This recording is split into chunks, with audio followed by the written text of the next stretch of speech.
अगर हम उसी तरीके से बात करें एबॉलिशन ऑफ ट्रिपल तलाक, सब लोग जानते हैं कि ट्रिपल तलाक मानवता के लिए और ह्यूमैनिटी के लिए और महिलाओं के लिए एक बहुत बड़ी त्रासदी थी, ट्रेजेडी थी।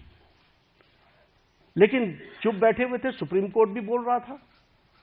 लेकिन ये बोल्ड डिसीजन लेना और ट्रिपल तलाक को समाप्त करना, जबकि इस्लामिक कंट्रीज में और हमारे नेबरिंग कंट्रीज में कहीं भी ट्रिपल तलाक नहीं है। Bangladesh, Pakistan, Afghanistan, Syria, Iran, Iraq, Malaysia सब डोमिनेटेड मुस्लिम देश रहे हैं और इस्लामिक देश रहे हैं, लेकिन यहां भी ट्रिपल तलाक नहीं था और हमारे यहां ट्रिपल तलाक चल रहा था। एक बोल्ड डिसीजन लिया गया। उसी तरीके से enactment of the new Waqf act हम लोग डिस्कशन कर रहे हैं। वी नो किस तरीके से एक नैरेटिव बनाने का प्रयास हुआ, लेकिन in the interest of the nation, देश के इंटरेस्ट में और उस कम्युनिटी के इंटरेस्ट में वक्फ बोर्ड बनाने की न्यू एनैक्टमेंट की आवश्यकता थी। वो बोल्ड डिसीजन लिया गया।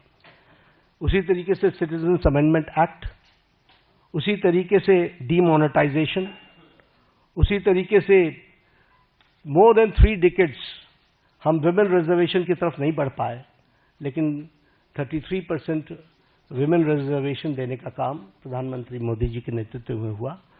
और उसी तरीके से अगर हम देखें इकोनॉमिक डिसिप्लिन के लिए, इकोनॉमिक डिसीजन में भी बहुत गहरी सोच के साथ जो आर्थिक जगत को बहुत तीव्र गति से आगे खड़ा कर सके, इसके लिए निर्णय लिए गए। प्रेजेंटेशन ऑफ बजट का एडवांसमेंट, हम अभी भी ब्रिटिश की दुनिया में जी रहे थे, ब्रिटिश काल में जी रहे थे, उसको एडवांस करना, उसके साथ साथ प्लान और नॉन प्लान एक्सपेंडिचर को अलग अलग जो डिस्टिंक्शन था उसको समाप्त करना, ताकि हम बेटर किटी का उपयोग कर सकें। हमारे अश्विनी जी बैठे हुए हैं, रेल बजट को एसिमिलेट करना और भारत की आर्थिक जगत को एक साथ कैसे देश के लिए डेवलप किया जा सकता है उसको करना। आप भी जानते हैं, हम भी जानते हैं कि हमारी इकोनॉमी 10th से छलांग लगा करके 5th पर पहुंच गई और अब जो इंटरनेशनल मॉनेटरी फंड का जो अब नया डेटा आ रहा है वो हमको 4थे स्थान पर ला रहा है और हम 4थे स्थान की तरफ हम अग्रसर हुए हैं और हम 4th straight consecutive 4th straight में हम अपने ग्रोइंग इकोनॉमी में इस ईयर भी हम सबसे आगे हैं।